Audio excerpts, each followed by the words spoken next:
అందరికీ నమస్కారం. ఈరోజు ప్రధానమైన అంశం ఏంటంటే ఒక అభివృద్ధి కోసం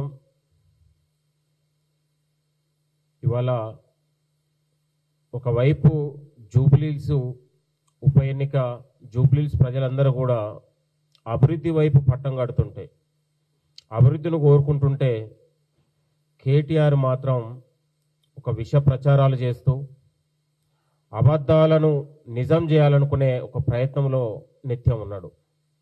నేను అంటా ఉన్నాను, కేటీఆర్ గారు 10 ఏళ్ల పాటు మీరు పాలించి ఈ రాష్ట్రంలో అవినీతి పాలన చేసింది ఎవరు, రౌడీల పాలన చేసింది ఎవరు? ఇవాళ మీ హయాంలో ఒక్కొక్కటి బయటికి తీస్తే చాంతాడంత దూరం లోతులో మీ వ్యవహారాలు ఉంటాయి. ఇవాళ ఒక జూబ్లీహిల్స్ అభ్యర్థి, కాంగ్రెస్ పార్టీ అభ్యర్థి నవీన్ యాదవ్ పైన రోజు ప్రెస్ మీట్లో రోజు ఆయన ఒక రౌడీగానే సంబోధిస్తూ ఉన్నాడు. ఎందుకు అంత నీకు ఒక బీసీ బిడ్డ పైన ఎందుకు అంత కక్ష కడతా ఉన్నావు? ఇవాళ కాంగ్రెస్ పార్టీ ఒక యువకుడికి, ఒక బీసీకి అవకాశం ఇచ్చి ఒక స్ఫూర్తినిచ్చింది. ఇచ్చిన సందర్భంలో ఇవాళ జూబ్లీహిల్స్ ప్రజలందరూ కూడా నవీన్ వైపు ఉన్నారు, కాంగ్రెస్ పార్టీ వైపు ఉన్నారనే ఉద్దేశంతోనే, అక్కస్తోనే ఎలాగైనా ఒక విష ప్రచారాలు చేయాలి, ప్రజలకు ఒక చెడు ప్రచారాలు చేయాలనే ఆలోచనలో ఇవాళ కేటీఆర్ నిత్యం అదే ఒక విష ప్రచారాలు, విష మాటలు మాట్లాడే ప్రయత్నం జరుగుతూ ఉన్నది. ప్రజలందరూ అందరూ గమనించాలని మేము కోరుతా ఉన్నాం. ఇవాళ 10 ఏళ్ళు కేంద్ర మంత్రిగా ఉండి జూబ్లీహిల్స్కి ఆయన చేసింది ఏంది, ఆయన పీకింది ఏందని నేను అంటా ఉన్నాను.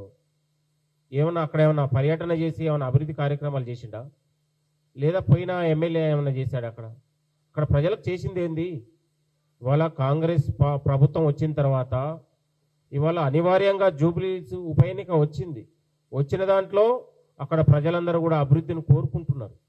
ఇవాళ 10 ఏళ్ల పాటు అభివృద్ధికి నోచుకోలేక అక్కడ ఉన్నటువంటి మంత్రులు రాకుండా, కనీసం అక్కడ ముఖ్యమంత్రి అనేటోళ్ళు కూడా కనీసం అక్కడికి రాకుండా ప్రజలు అధోగతి పాలవుతున్నటువంటి సందర్భంలో దాదాపు 4 నెలలుగా క్షేత్రస్థాయిలో 3 మంత్రులు జూబ్లీహిల్స్ అభివృద్ధి కోసం జూబ్లీహిల్స్ నమూనాని ఏర్పాటు చేసుకొని అక్కడ నిత్యం ప్రజలతోని అక్కడ జూబ్లీహిల్స్ అభివృద్ధి కోసం పాటుపడుతున్నటువంటి పరిస్థితి మనందరికీ చూసినాం. ఇవాళ ప్రజలారా, ఇవాళ బీఆర్ఎస్ హయాంలో మొత్తం కూడా ఒక ఆటవిక పాలన, రౌడీ రాజ్యం, మాట్లాడితే కేసు, వీడియో పెడితే కేసు, అంటే కనీసం మనిషికి స్వేచ్ఛ లేకుండా పాలించారు 10 ఏళ్ల పాటు. కాబట్టి ఇవాళ కాంగ్రెస్ ప్రభుత్వం వచ్చిన తర్వాత, ముఖ్యమంత్రి రేవంత్ రెడ్డి గారు ముఖ్యమంత్రి అయిన తర్వాత ఈ రాష్ట్రంలో ఒక ప్రజలకు ఒక స్వేచ్ఛ వచ్చింది, మాట్లాడే హక్కు వచ్చింది. మాట్లాడితేనే కదా మనకు అవకాశాలు వచ్చిందనే ఒక గొప్ప అవకాశం ఈ ప్రభుత్వం కల్పించింది.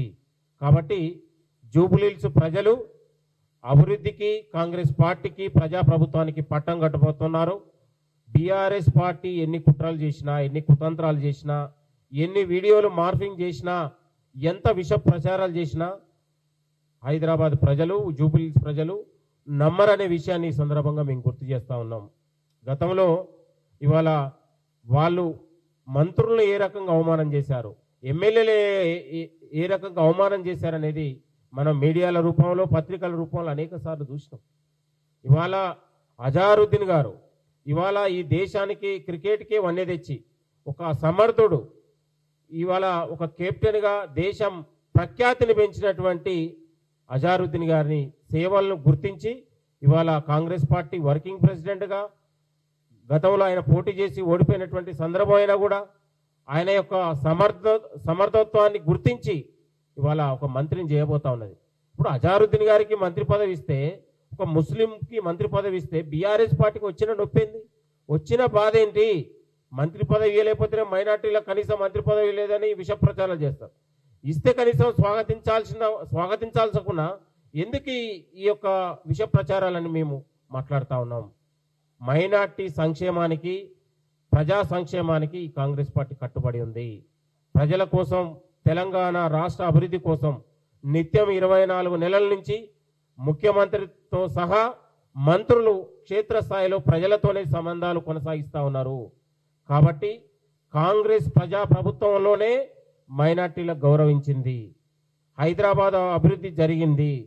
ఇవాళ తెలంగాణలో ఇవాళ ప్రపంచానికి పోటీ పడే విధంగా ఇవాళ తెలంగాణ ముందుకు సాగుతూ ఉన్నది. ఒకవైపు ఉద్యోగాల అంశం కావచ్చు, అభివృద్ధి కావచ్చు, పెట్టుబడుల అంశం కావచ్చు, ఇవాళ దేశానికే ఒక పోటీ పడే రాష్ట్రంగా తెలంగాణ ముందుకెళ్తా ఉంది.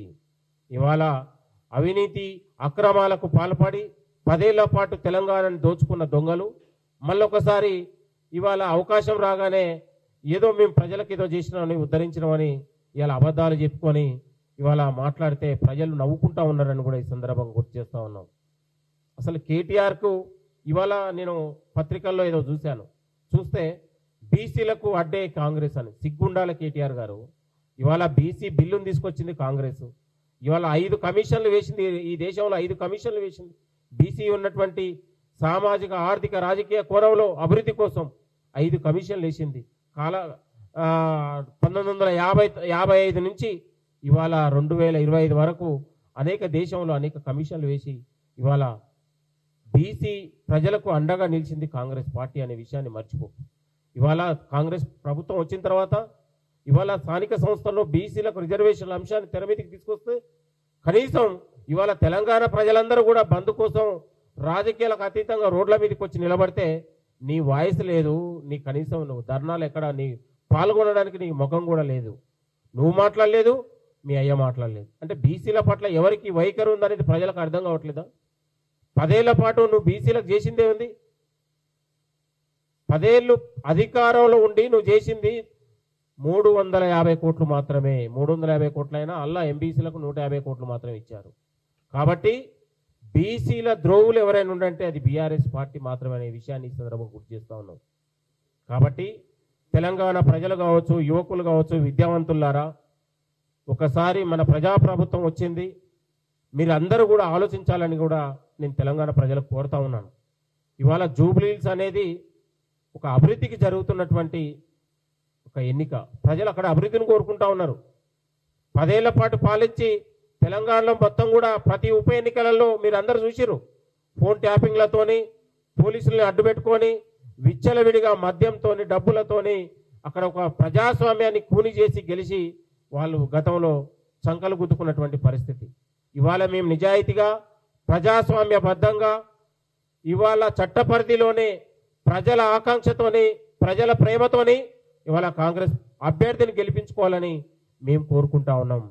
కాబట్టి అక్కడ ప్రేమానురాగాలతోని ప్రజలకు నిత్యం అందుబాటులో ఉండి కష్టాలలో కన్నీళ్లలో వెన్నంటి ఉంటున్నటువంటి మన నవీన్ యాదవ్కు అక్కడ ప్రజలు పట్టం కట్టబోతా ఉన్నారు, అభివృద్ధికి పట్టం కట్టబోతా ఉన్నారు, ముఖ్యమంత్రి రేవంత్ రెడ్డి గారికి నాయకత్వానికి పట్టం కట్టబోతా ఉన్నారు అనే విషయాన్ని కూడా ఈ సందర్భంగా గుర్తు చేస్తూ బీఆర్ఎస్ పార్టీ విష ప్రచారాలని తిప్పికొడదాం. బీఆర్ఎస్ పార్టీ విష ప్రచారాలని తిప్పికొట్టి కాంగ్రెస్ అభ్యర్థిని ఖచ్చితంగా మేము గెలిపించుకుంటాం. మైనార్టీ సోదరులు కూడా కాంగ్రెస్ పార్టీతోనే ఉంటారనే విషయాన్ని కూడా మీ అందరికీ ఆశాభావం వ్యక్తం చేస్తా ఉన్నాం. ఇవాళ రోజుకు కేటీఆర్ చేసే చేరికలు కూడా ఇవాళ బీఆర్ఎస్ నాయకులకే మళ్ళీ కండవలు కప్పి ఒక బోగస్ చేరికల్లాగా కుట్ర చేసే ప్రయత్నం కూడా జరుగుతూ ఉన్నది. కాబట్టి ఇవాళ మొదటి నుంచి కూడా బీసీల పైన ఇవాళ బీసీ బిడ్డను నిలబెడితే మొదటి నుంచి కూడా నిత్యం రౌడీ అని గుండా అని ప్రచారం చేసి విష ప్రచారం చేసే ప్రయత్నం జరుగుతూ ఉన్నది. కాబట్టి ప్రజలు దీన్ని నమ్మరనే విషయాన్ని కూడా ఈ సందర్భంగా గుర్తు చేస్తా ఉన్నాం. కేటీఆర్ గారు తన వైఖరిని మార్చుకోవాలని కూడా మేము కోరుతా ఉన్నాం. లేకపోతే ప్రజాక్షేత్రంలో కేటీఆర్కు గుణపాఠం తప్పదనే విషయాన్ని ఈ సందర్భంగా హెచ్చరిస్తా ఉన్నాం. బీఆర్ఎస్ నాయకులు కూడా ఒళ్ళు జాగ్రత్త పెట్టుకొని మాట్లాడండి. కాంగ్రెస్ పార్టీ పైన ప్రభుత్వం పైన మీరు పెట్టే వీడియోలు కావచ్చు, మీరు మాట్లాడే మాటలు కావచ్చు, జాగ్రత్తగా ఆలోచించి మాట్లాడాలని కూడా మీ అందరికీ కోరుతా ఉన్నాం. థ్యాంక్ యూ అందరికి.